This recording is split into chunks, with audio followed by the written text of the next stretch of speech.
오늘 본문 말씀 출애굽기 7장 14절부터 25절까지의 말씀을 본문으로 해서요, 피가 되리니 라는 말씀으로 함께 은혜를 나누도록 하겠습니다. 오늘 본문에 이제 애굽의 10가지 재앙이 내리기 시작을 합니다. 그 10가지 재앙 중에 첫 번째 재앙에 대해서 기록을 해주고 있어요. 바로와 또 모세 간의 이제 본격적인 영적 전쟁이 시작이 됩니다. 이미 모세하고 바로가 두 차례 대면했었죠. 첫 번째로 모세가 바로를 찾아가 가지고 만날 때 여호와 하나님께서 내 백성을 보내라 말씀하십니다. 내 백성으로 광야길 사흘길쯤 가가지고 여호와 하나님 그분을 예배하여 섬기도록 그렇게 하라 하십니다.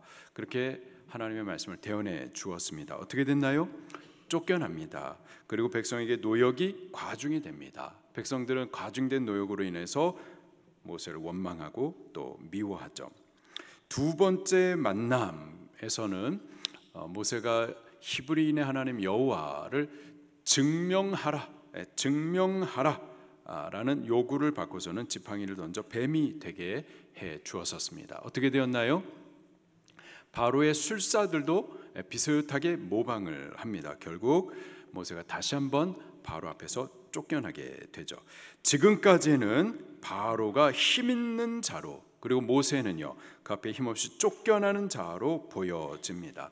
바로는 승리자로, 그리고 모세는 패배자로 그렇게 보여져요.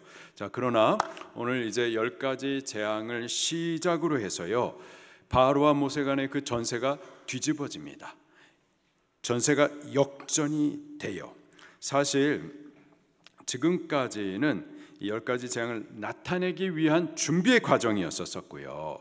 지금까지 모세가 마치 패배자인 것처럼 그렇게 힘없이 쫓겨난 것 같았지만은 절대 패배 아니었었던 겁니다. 이 승리의 역전을 위해서 준비해 왔었던 거죠. 하나님은요 절대 승리하십니다. 절대 그분은 패배하시지 않으세요. 하나님의 싸움은 항상 승리하시는 싸움입니다.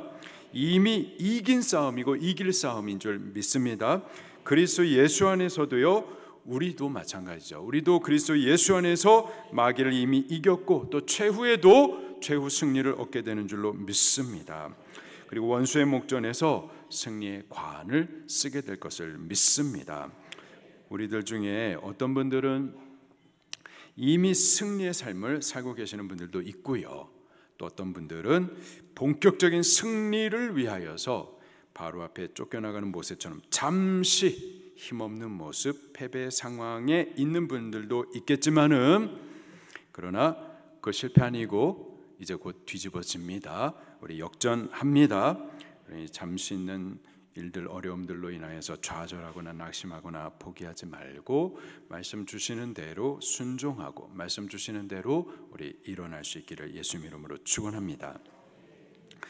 먼저 오늘 본문에 보면은 이 재앙, 10가지 재앙, 이제 첫 번째 재앙으로 또 시작해가지고 10가지 재앙이 이제 쭉 진행이 되는데, 이 10가지 재앙이 시작된 배경에 대해서 14절 말씀에 기록을 해주고 있습니다. 같이 읽겠습니다. 시작.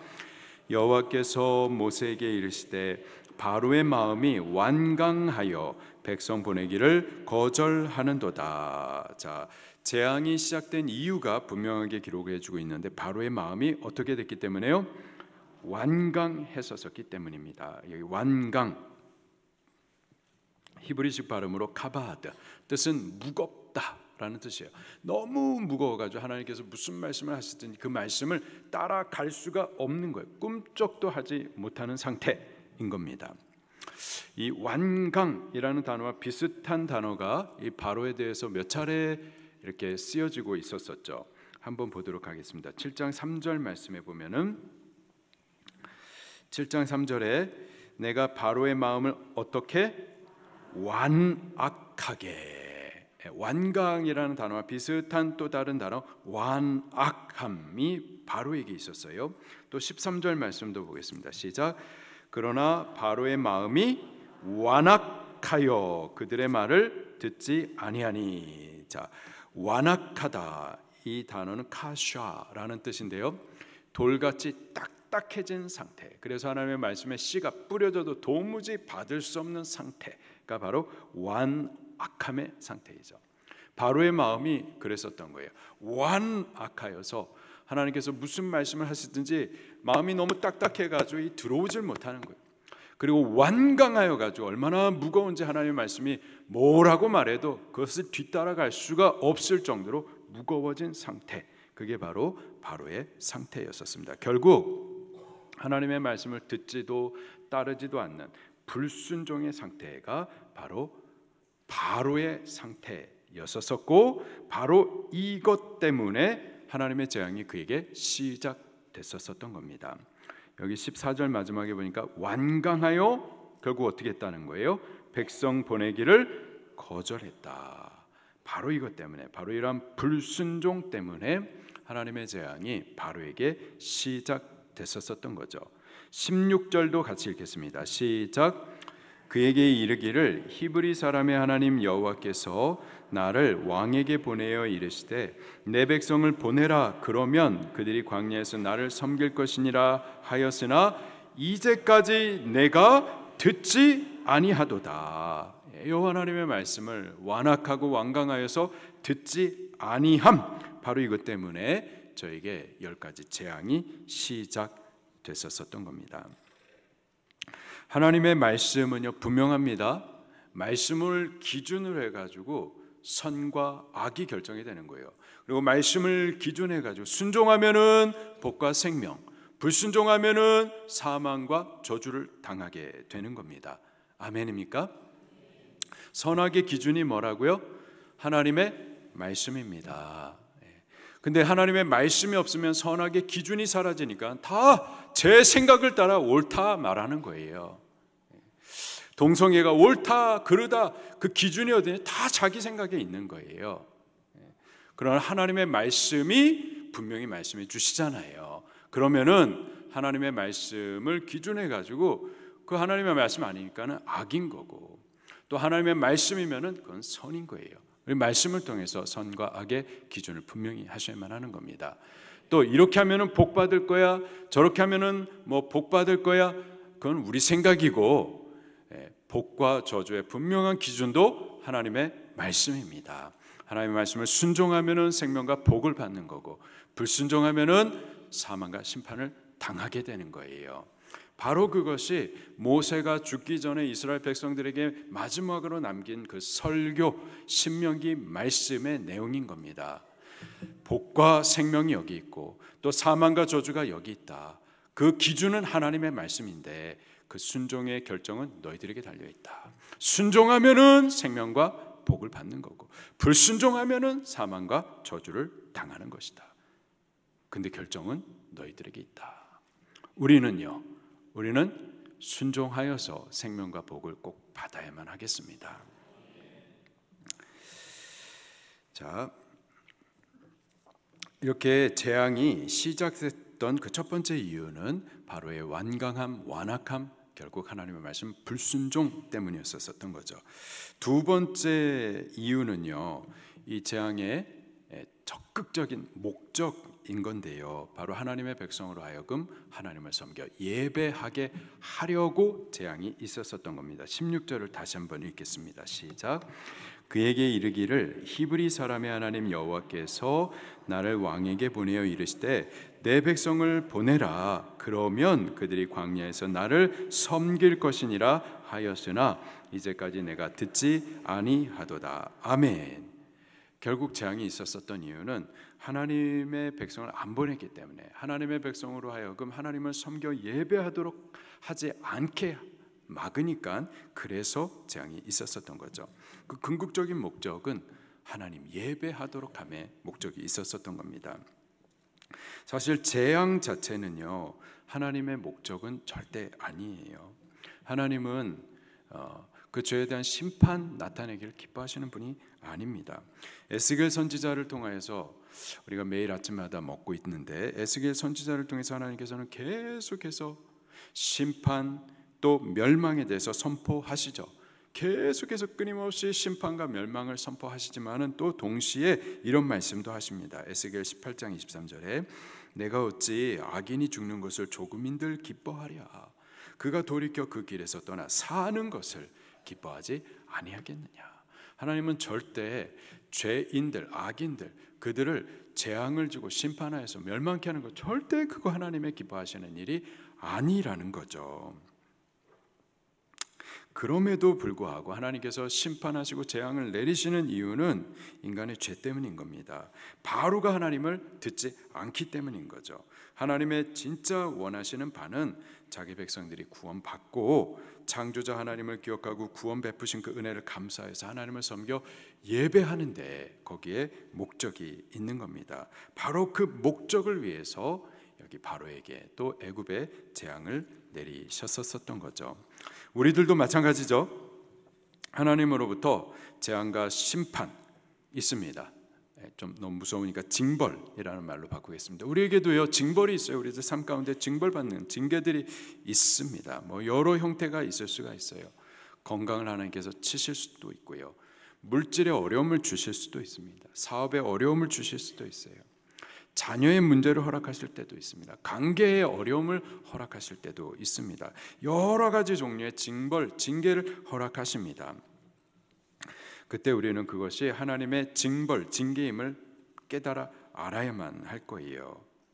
그리고 하나님께서 징벌을 주시는 분명한 이유도 아셔야만 할 겁니다. 우리의 완악함, 완고함, 하나님 불순종하기 때문인 거죠. 어떻게 해야 될까요? 회개하셔야만 하는 겁니다. 그리고 그 징벌의 분명한 목적도 분명히 아셔야만 하겠어요. 그 목적을 알아야 우리가 회개 방향도 분명히 알 수가 있을 겁니다. 곧 하나님을 섬겨 예배함, 여기에 목적이 있는 거예요. 정말 뺀질해가지고 예배하지 않는 분들 있습니다. 우리 교회 말하는 거 아니고요. 우리 교회 말하는 거 아니고 하나님의 백성인데도 불구하고 정말 뺀질뺀질 하나님 예배 안 하는 분들이 있어요. 하나님을 전혀 인식하지 못하고 경외하지 못하고 좋은 신앙의 부모님, 좋은 신앙의 배경 가운데에서 자랐음에도 불구하고 스스로 하나님을 거부해요. 많이 권면해주고 기도해주고 사랑도 많이 베풀어주는데 여전히 완악하고 완강하여 하나님을 불순종하고 예배를 안 하는 거예요. 어떻게 될까요? 만약에 하나님의 백성이라면 하나님께서 구원 주시기로 택하셨다면 하나님께서 그냥 내버려 두실까요? 절대 그렇지 않습니다. 만지십니다. 만지세요.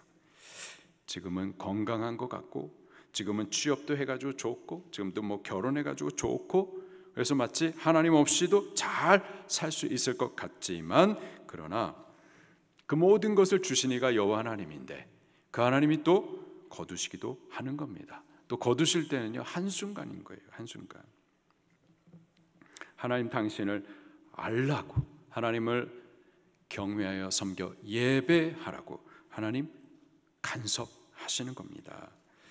지혜로운 사람은요 성경을 통하여서 이 하나님을 우리가 배우고 맡기 전에 순종하는 거고요.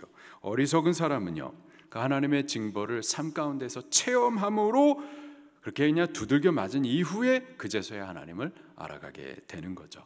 우리는요 지혜로운 자들이 되십시다. 뭐 우리가 굳이 삶으로 굳이 우리가 이렇게 하나님의 징벌을 몸으로 체험해서 그 다음에 진짜 하나님 계시는구나 그렇게 하지 말고 말씀을 통해서 우리는 듣고 보고 말씀을 통해서 간접적으로 체험하여서 맞지 말고 하나님을 알아갈 수 있기를 예수님 이름으로 축원합니다. 자, 이 10가지 재앙의 또 다른 목적들을 좀 우리가 좀 확인을 좀 하도록 할게요. 이 10가지 재앙을 쭉 나타내시는데요. 목적은 심판에 있습니다. 심판의 목적이 있는 거예요. 누구를 심판하시는 건가요? 바로를 심판하시는 거죠. 바로의 완악함과 완고함 등 불순종 그리고 하나님 멸시함에 대한 징벌로서 그리고 징벌로서 하나님께서 심판하시는 겁니다. 그리고 전에 바로가 뭐라고 그랬냐면은 출애굽기 5장 2절 말씀에 여호와가 누구간데 내가 그 말을 듣고 이스라엘 백성들을 보내겠느냐 이런 말을 했었어요. 여호와가 뭔데? 이런 말을 했었단 말이에요. 그에 대한 확실한 대답으로 내가 누군지 재앙을 통해서 하나님께서 대답해 주셨었던 거죠. 두 번째로요, 애굽의 신들을 벌하기 위하여서 이 재앙을 내리신 목적도 있습니다. 출애굽기 12장 12절 말씀도 같이 한번 읽어보도록 할게요. 출애굽기 12장 12절 말씀 시작. 내가 그 밤에 애굽 땅에 두루 다니며 사람이나 짐승을 막론하고 애굽 땅에 있는 모든 처음 난 것을 다 치고 애굽의 모든 신을 내가 심판하리라. 나는 여호와니라. 아멘. 이 재앙은 단순히 바로만 심판한 것이 아니고요, 애굽의 신으로 여김을 받고 숭배를 받고 있는 애굽의 신들을 심판하는 목적도 있습니다. 10가지 재앙들, 피구리, 파, 악독, 박두, 흑, 그리고 장자 죽음, 이 모든 재앙들은요 애굽의 신들과 관련이 있어요. 이 첫 번째 재앙이 나일강을 피로 바꾸는 재앙인데요, 이 단순히 피를 바꿨다 만이 아니라 이 나일강과 관련된 신들에 대한 하나님의 심판을 보여주신 겁니다. 15절 말씀을 같이 보도록 할게요. 7장 15절 시작. 아침에 너는 바로에게로 가라. 그가 물 있는 곳으로 나오리니 너는 나일 강가에 서서 그를 맞으며 그 뱀 되었던 지팡이를 손에 잡고. 자, 세 번째 바로를 대면하기 위해서 하나님께서 모세를 보내신 장소가 나일강이었습니다. 거기 가면은 이 바로를 만날 수가 있었던 거죠. 자, 그렇다면은 바로는 왜 이 아침에 물 있는 곳 나일강으로 나갔었을까요? 하루를 시작하는 그 아침에 바로가 왜 나일강으로 갔었을까요? 나일강을 주관하는 신들에게 경배하기 위함이었었습니다. 하여튼 신으로 우상으로 가득한 곳이 바로 애굽이었었고요. 저들의 하는 모든 일들 가운데 아주 신들과 밀접한 관계가 있었습니다. 이 나일강도 역시 신들이 있었어요. 나일강과 관련된 이 신들이 두 개가 대표적으로 있는데요, 크놈과 하피 신입니다. 크놈 신이 어떻게 생겼는지 화면을 좀 보도록 할게요. 네, 이렇게 생겼습니다. 네, 아래 하피라고 썼는데 사실은 크놈입니다. 크놈 신. 자, 이름의 뜻은요, 작은 상을 만드는 자라는 뜻이에요. 작은 상을 만드는 자. 좀 더 풀어서 해석을 해드리면요, 진흙으로 아이들을 빚어가지고 인간 어머니 자궁에다가 집어넣어서 아이들의 몸을 창조하는 자라는 뜻이 이 크놈신에게 있습니다. 오늘날로 말하면 이 크놈신은 그래서 출산의 신, 생산의 신, 그런 종류의 신인 거예요. 이 신이 왜 나일강과 연관이 있냐면은 해마다 나일강이 홍수로 인해서 막 범람을 해요. 그러면 범람할 때마다 주변에 있는 흙들이 이제 새롭게 막 모아지면서 좋은 흙으로, 옥토로 그렇게 새롭게 되어지는 거죠. 그러면은 흙이 좋아지면, 토질이 좋아지면은 자연적으로 곡식 재배에 풍성함이 있겠죠. 그리고 곡식 추수가 많아지면은 사람들의 삶이 풍요로워지면서 어떻게 될까요? 출산을 많이 하게 되는 겁니다. 그러한 현상을 지금 종교적으로 푼 거예요. 즉 크놈신이 이 나일강의 진흙을 빚어가지고 이 여자들의 자궁에다가 아이를 집어넣어가지고 그래서 아이들이 이렇게 풍성하게 출산을 많이 한다. 지금 잘 이해하고 계시는 거예요? 근데 왜 얼굴이 이렇게 좀 멍하시죠?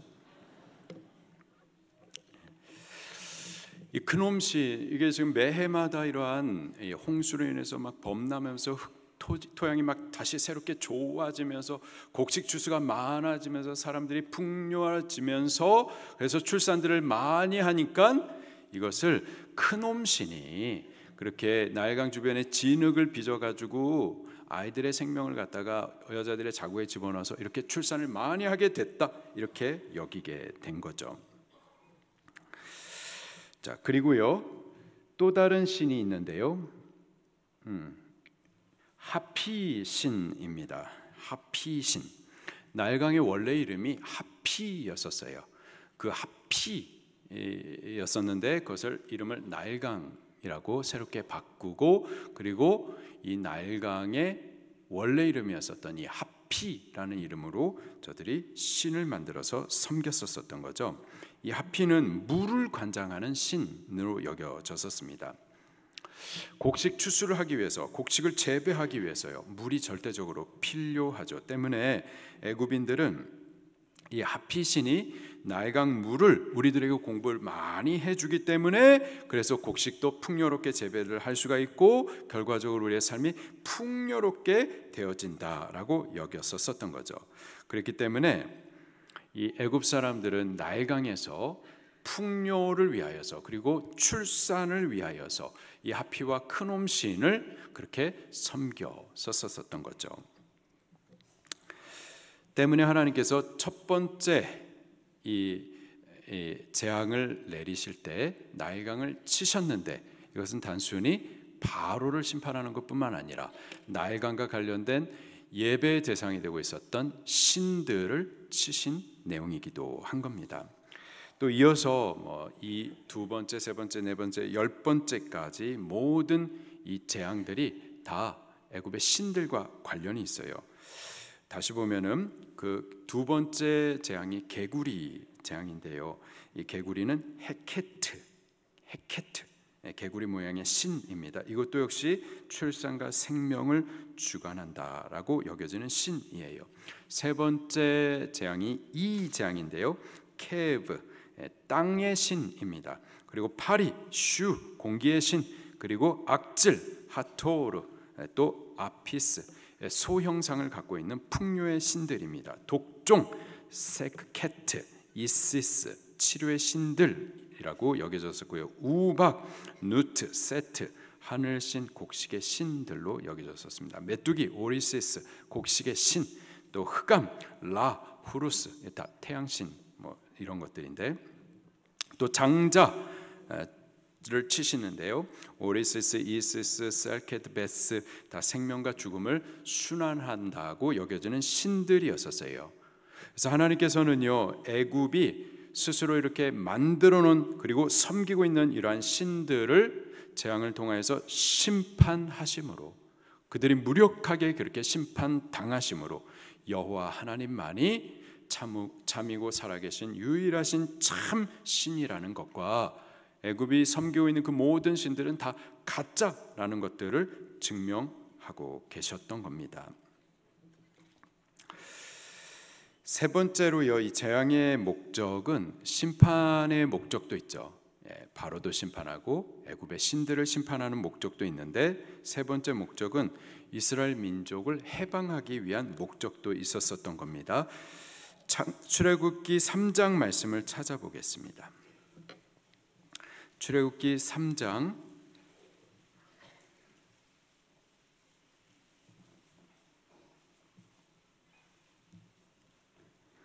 8절 말씀 시작. 내가 내려가서 그들을 애굽인의 손에서 건져내고 그들을 그 땅에서 인도하여, 아멘. 애굽인들의 손에서 건져내기 위해서, 해방시키시기 위하여서 이 재앙을 허락하셨었던 거죠. 19절과 20절 말씀도 또 계속해서 읽겠습니다. 출애굽기 3장 19절 20절 시작. 내가 하노니 강한 손으로 치기 전에는 애굽 왕이 너희가 가도록 허락하지 아니하다가 내가 내 손을 들어 애굽 중에 여러 가지 이적으로 그 나라를 친 후에야 그가 너희를 보내리라. 이스라엘을 보내시기 위해서, 건지시기 위해서, 해방시키기 위해서 재앙을 내리셨었던 겁니다. 마지막으로요, 하나님께서 이 재앙을 내리셨던 목적은 하나님 당신을 알게 하심의 목적이 있었던 겁니다. 하나님을 알도록 하시기 위해서. 그 대상은요, 이스라엘 백성들, 이스라엘 백성들로 하여금 여호와 하나님을 이러한 재앙을 통하여 이런 크신 하나님이시구나, 살아계시는구나 라는 사실을 알게 하시려고 재앙을 내리셨던 거죠. 출애굽기 6장 7절 말씀입니다. 출애굽기 6장 7절 시작. 너희를 내 백성으로 삼고 나는 너희의 하나님이 되리니 나는 애굽 사람의 무거운 짐 밑에서 너희를 빼낸 너희 하나님 여호와인 줄 너희가 알리라. 아멘. 우리가 하나님을 잘 알지 못하니까 만만히 여기고 업신 여기고 그러는데요, 이러한 10가지 재앙을 통하여서 하나님 정말 계시는구나, 그분은 능력이 많으신 분이시구나, 애굽 절대적인 권세, 그것도 하나님 앞에서 아무것도 아니구나, 이러한 크신 하나님이 우리를 위하시는구나, 이것을 보여주시는 거예요. 알게 해 주시는 거죠.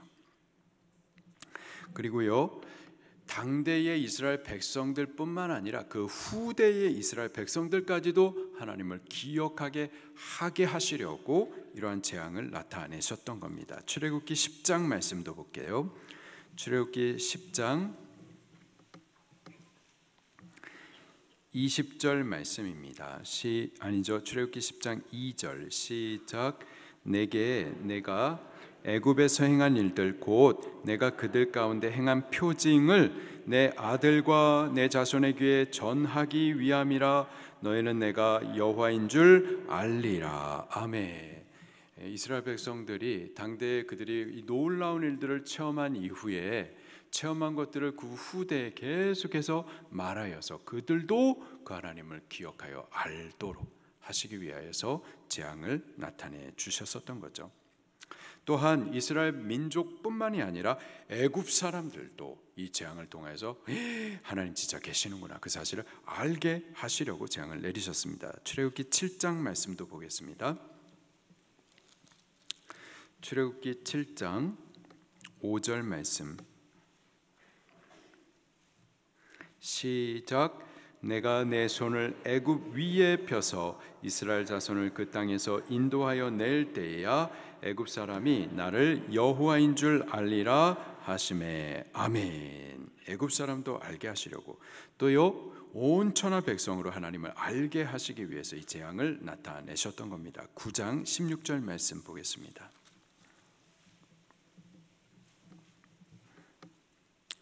9장 16절 말씀 시작. 내가 너를 세웠음은 나의 능력을 내게 보이고 내 이름이 온 천하에 전파되게 하려 하였음이니라. 아멘. 결국 온 나라 백성들로 하여금 여호와 하나님, 그분은 살아계시고 또 구원을 위해서 이러한 위대한 일들을 나타내시는 분이라는 사실을 알게 하시려고 재앙을 나타내셨던 겁니다. 우리가 이 10가지 재앙들을 쭉 보게 되겠지만은 결국 우리들 가운데에는 하나님을 아는 것이 남아야만 할 줄로 믿습니다. 과연 하나님 계시는구나. 그분은 크고 위대하신 분이시는구나. 그분은 우리 구원을 위해서 못하실 것이 없는 분이시구나. 이 사실을 우리는 이 재앙을 통하여서 꼭 알 수 있게 되기를 예수님 이름으로 축원합니다. 자, 오늘은 첫 번째 재앙인데요. 첫 번째 재앙이지만 이 10가지 재앙 전체를 시작하기 때문에 10가지 재앙에 대한 좀 내용을 먼저 좀 보도록 할게요. 화면을 좀 보도록 하겠습니다. 10가지 재앙의 순서를 기억하십니까? 재앙의 순서 한번 읽어볼게요. 시작. 피구리, 파악독, 박두흑, 장자죽음. 이게 젊을 때 외워야지 이게 오래오래 기억이 되는 건데, 피구리, 파악독, 박두흑, 장자죽음. 피는 뭐죠? 피 재앙입니다. 구는요 개구리 재앙이고요. 이는요 이 재앙입니다. 여러분들 이가 뭔지 아세요? 알아요? 저 어렸을 때 저희 어머니께서 머리 이를 많이 잡아주셨는데, 피구리 그리고 파는 뭐죠? 파리 재앙이. 악은요 악질, 독은 독종, 박은 우박, 뚜는요 메뚜기, 흑암, 흑암, 그리고 마지막 장자죽음입니다. 이 재앙에 몇 가지 특징들이 좀 있습니다. 첫 번째로는 이렇게 세 개씩 재앙이 묶어져 있어요. 비구리, 그리고 박두흑, 아니죠, 박독, 그리고 박두흑, 그리고 장자죽음, 이렇게 세 개씩 묶어져 있습니다. 그리고요, 비구리, 그리고 박독, 박두흑, 다시 말해서 세 번째 재앙, 그리고 두 번째 묶어진 재앙의 여섯 번째 재앙, 그리고 세 번째 묶어진 재앙의 아홉 번째 재앙, 이런 재앙들은 하나님께서 미리 경고 없이 재앙을 때리셨습니다. 첫 번째, 두 번째 재앙은 하나님께서 먼저 경고를 해주세요. 내 백성 보내라. 안 보내면 이러한 재앙이 있을 것이다.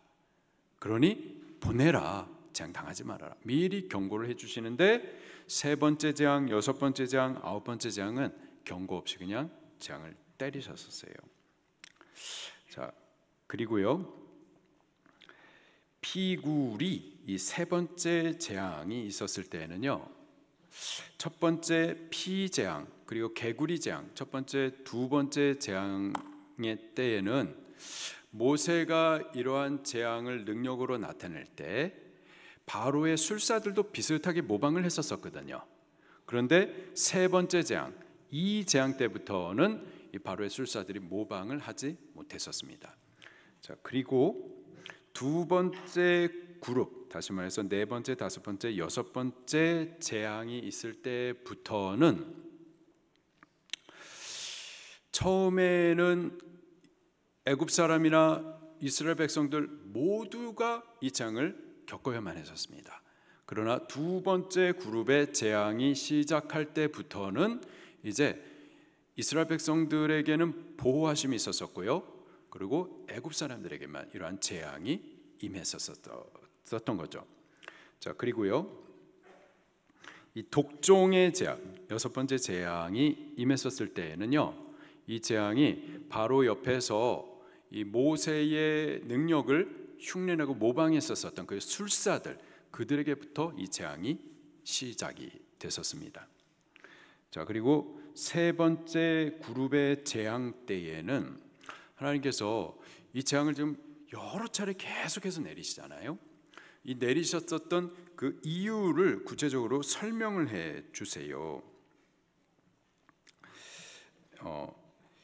애굽에 이 재앙을 내리실 때 그냥 즉각 멸망시켜 버리고, 그리고 이 하나님의 능력을 한 번에 크게 나타내 가지고 이스라엘 백성을 그냥 한 번에 구출하시지 않고 굳이 거듭 이 재앙을 나타내셨던 그 이유를 이제 하나씩, 그러니까는 일곱 번째, 여덟 번째, 아홉 번째 재앙을 내리실 때마다 왜 이러한 재앙을 내리시는지 그 이유를 설명을 해 주십니다. 몇 가지 이유를 말씀을 해 주시는데요. 첫 번째로 바로에게 하나님이 뉘기간데 누군데 이런 말 했었지, 그래 내가 누군지를 너 똑똑히 보아라, 보여주시기 위해서 이 재앙을 내리셨다라고 설명을 해 주십니다. 두 번째로는 하나님의 이름이 온 천하에 전파되게 하려 함이라라는 이 말씀을 반복적으로 말씀하시면서 이 재앙을 내리세요. 그리고 세 번째로는 이게 중요한데요, 바로를 향한 하나님의 이러한 징벌, 그리고 이스라엘 백성들을 향한 이 구원의 과정, 이것이 한 번에 쉽게 그냥 명확하게 딱 이루어진 것이 아니라 아주 점차 긴 과정을 통하여서 지금 이게 이루어지는 거예요. 10번의 이러한 재앙의 과정을 통하여서 바로를 심판하시고 10번의 이러한 과정을 통하여서 마침내 이스라엘 백성들이 구원을 얻게 되죠. 이러한 과정은 결국 하나님의 심판과 또 택한 백성의 구원이 긴 역사적인 과정을 거쳐서 이루어진다라는 사실을 우리에게 말씀해 주시기 위함인 겁니다. 우리는 보통 악인들에 대한 하나님의 심판이 그냥 한 번에 명확하게 나타나서 하나님 계심을 그냥 확 볼 수 있게 되기를 원하고, 또 동시에 우리에 대한 구원도 이렇게 그냥 조금씩 이렇게 하지 말고 그냥 한 번에 구원해 주기를 그렇게 기대를 하는데, 근데 하나님의 방법은 그렇지 않고요, 길게 이어집니다. 길게 이어지게 함으로써 죄인들로 하여금 한 번에 멸망받지 않고 길게 이어지게 하면서 그들이 회개할 수 있는 기회를 오래 참아 주시는 거고요. 그리고 또 동시에 길게 이어지게 하면서 택함 받은 당신의 백성 구원이, 그 구원이 이루어지는 그 과정 가운데 연단을 통해서 우리들도 좀 만들어져 가게 되기를 원하시는 겁니다. 자, 또 다른 특징 하나는요. 자, 첫 번째부터 9번째까지의 재앙은 간접적인 재앙이었습니다.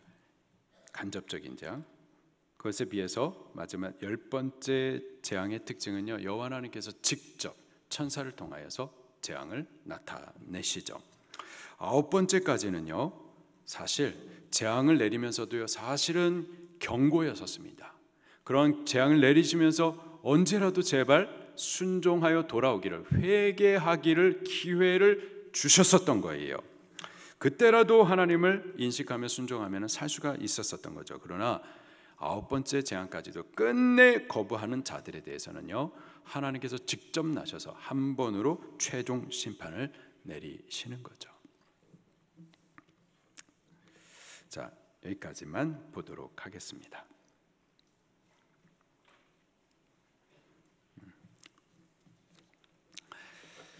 자, 오늘부터 이제 바로와 애굽을 향한 하나님의 재앙이 시작이 됩니다. 이 재앙은 바로의 완악함, 완강함, 결국 하나님에 대한 불순종 때문에 시작된 재앙이었었어요. 바로와 같이요, 누구라도 하나님 앞에 완악하고 완강하여 불순종하면은 이러한 재앙을 당하게 되어 있습니다.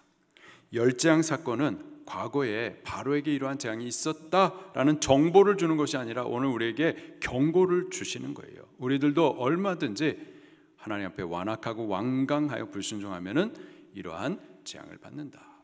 너도 조심해라. 너도 하나님 경외해라. 경고해 주시는 거예요. 또 당신의 백성들로 하여금 하나님을 섬겨 예배하게 함에 긍극적인 목적을 두고서 재앙을 허락하시는 거죠. 하나님을 섬기지 않는 것, 그게 죄입니다. 하나님을 섬기지 않는 것, 그게 완악함과 완고함인 거예요. 어떻게 되나요? 혼나는 겁니다. 재앙을 당하게 되는 거예요. 우리가 꼭 재앙을 몸으로 체험할 필요가 없습니다.